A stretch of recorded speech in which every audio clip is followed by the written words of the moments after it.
Welcome to the survival zone, everyone. Today, we're facing down the Earth's raw power, a magnitude 10 earthquake. We're talking catastrophic shifts, total devastation, the kind of event that rewrites the map. But don't worry, we're not here to fear it, we're here to prepare for it. We're going deep into survival mode, equipping you with the knowledge to weather this storm. Because when the ground is shaking and the world feels like it's ending, a cool head and the right know-how are your best weapons. Today we'll cover the safest places to go when the Earth throws its worst, and the most important items you need in your arsenal to make it through. So, strap in, get ready to learn, and remember, survival is an attitude. Are you prepared to survive a magnitude 10 earthquake? Before we continue, please like, subscribe, and hit the notification bell for updated videos. It's a big help for small-time content creators. Thank you. The Earth starts to rumble. First instinct? Panic. Fight it. In those first few seconds, your mind races, your heart pounds, and the adrenaline kicks in. But remember, panic is your enemy. It clouds your judgment and slows your reaction time. Instead, take a deep breath and focus. We need to think like survivors. Survival isn't just about brute strength, it's about mental clarity and quick thinking. It's about making the right decisions when it matters most. Out in the open is key. When the ground starts to shake, your safest bet is to get to an open area. Think of parks, fields, or any wide open space where there's nothing that can fall on you. Get clear of buildings, trees, anything that could come down on you. Falling debris is one of the biggest dangers during an earthquake. Even small objects can become deadly projectiles. Power lines, avoid like fire. Inside, time is critical. If you're indoors, you need to act fast, but smart. Forget grabbing valuables, every second counts. Your life is more important than any possession. Leave everything behind and focus on getting to safety. Find a sturdy table, a desk, something strong to get under. The goal is to protect yourself from falling debris. The goal is to create a pocket of survival if the building collapses. This small space can be a lifesaver, providing you with a breathable area amidst the rubble. Remember, stay away from windows, they're an open invitation for danger. Shattered glass can cause severe injuries. Mirrors, anything glass, treat it like a wild animal, give it a wide berth. These objects can shatter and send shards flying in all directions. Once you've found your haven, hold on tight. The shaking can be violent, and you need to stay put to avoid being thrown around. This is about riding out the storm, not getting tossed around by it. Brace yourself and stay as still as possible. Stay put until the shaking stops completely. Moving too soon can put you in danger of aftershocks or falling debris. This isn't about luck, it's about calculated decisions. Every action you take should be deliberate and thought out. Knowing where to be can be the difference between life and death. Familiarize yourself with the safest spots in your home, office, or any building you frequent. So, scout out your safe zones now, before the ground starts shaking. Preparation is key. The more you know, the better your chances of survival. Out in the wild, I rely on my kit to survive. It's my go-to for every unexpected situation, from sudden weather changes to injuries. The same principle applies when it comes to earthquakes. You need to be prepared for the worst, and having a well-stocked kit can make all the difference. Same goes for an earthquake. When the ground starts shaking, you won't have time to gather supplies. That's why it's crucial to have everything ready beforehand. This is your lifeline, your best friend when the world's gone sideways. Your kit should be easily accessible and packed with essentials that can sustain you for at least 72 hours. Water is gold. Aim for a gallon per person per day, minimum 3 days worth. This isn't just for drinking. You'll need water for hygiene and cooking as well. Dehydration can cripple you. We can't have that. In an emergency, staying hydrated is one of the most important things you can do to maintain your health and energy levels. Next, food. Think non-perishable, stuff that'll last. Energy bars, canned goods, trail mix. These items are easy to store and can provide the necessary calories and nutrients to keep you going. We're talking fuel to keep you going. In a crisis, your body will burn through energy quickly, so having high-calorie, nutrient-dense food is essential. A first aid kit is non-negotiable. Bandages, antiseptics, pain relievers, the works. You never know what kind of injuries you might face, from cuts and scrapes to more serious wounds. After a quake, injuries are a given. We need to be ready. Having a well-stocked first aid kit can mean the difference between a minor injury and a major problem. Don't forget a whistle. If you're trapped, it's your beacon, your way of signaling for help. It's a small, lightweight item that can make a huge difference in an emergency.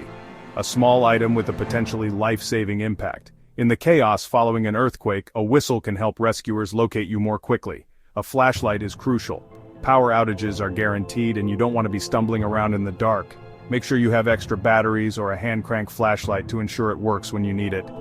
Keep it with your kit, always. Being able to see in the dark can help you navigate safely and avoid further injuries. Remember, preparation is key. Your earthquake kit is your safety net, your assurance that you can handle whatever comes your way.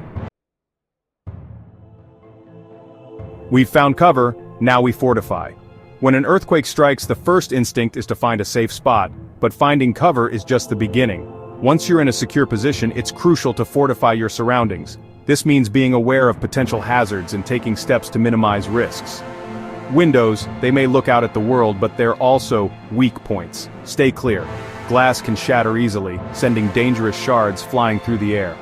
It's best to move to an interior wall, away from any windows to avoid injury. The same goes for bookcases. Anything heavy that could topple. Secure heavy furniture to the walls if possible, and avoid standing near them during the shaking. Falling objects can cause serious harm, so it's important to be mindful of your surroundings. Mirrors, picture frames, anything hanging on the walls, treat them like hazards. These items can become projectiles in an earthquake, so it's wise to remove them or secure them firmly to the walls. The shaking can send them flying, turning them into dangerous projectiles.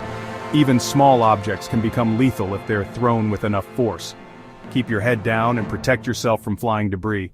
If you're in the kitchen, get low and get away from anything that could fall. Kitchens are full of potential hazards, from heavy appliances to sharp utensils. Try to move to a safer area, like under a sturdy table or against an interior wall.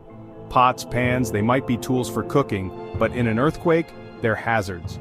Secure them if you can, and avoid standing near open shelves or cabinets that could spill their contents.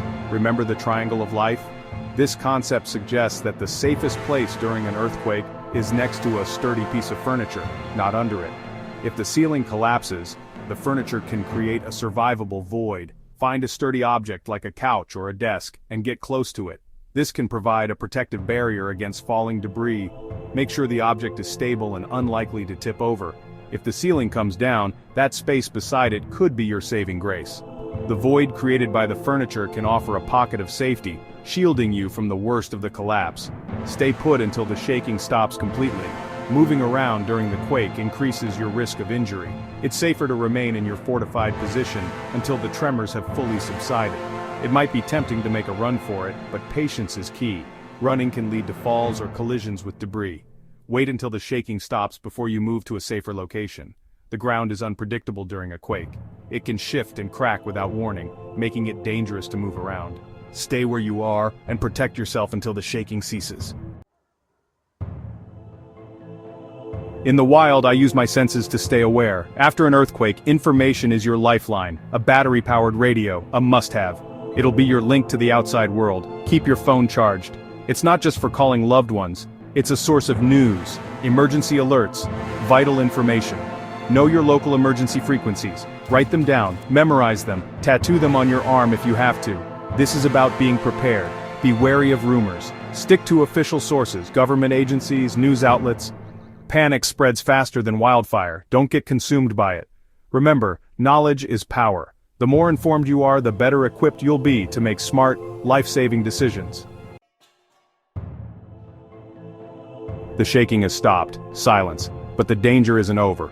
First, check yourself for injuries, then check on those around you. We're in this together. Aftershocks. They're like echoes of the main event, smaller but still dangerous. Stay vigilant, stay prepared. The earth is still unsettled. Be careful of debris. Broken glass, fallen power lines, treat everything like a potential threat. One wrong step can turn a survival situation into a disaster. Listen for instructions from authorities. They're the experts. They'll guide us through this. Follow their lead. It could save your life. Remember, this is a marathon, not a sprint. We've survived the initial impact. Now we need to endure. Stay strong, stay positive, and never give up hope. We've been through the ringer. Face down, a magnitude 10. Remember, this isn't about living in fear, it's about being prepared. Knowing what to do when the ground shakes can be the difference between surviving and, well, you get the picture. Stay safe out there. Keep your wits about you, and never underestimate the power of preparation.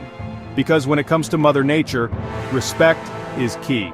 And hey, if you found this helpful, hit that like button, share it with your friends, and subscribe for more survival tips. Until next time, stay strong, stay aware, and stay prepared.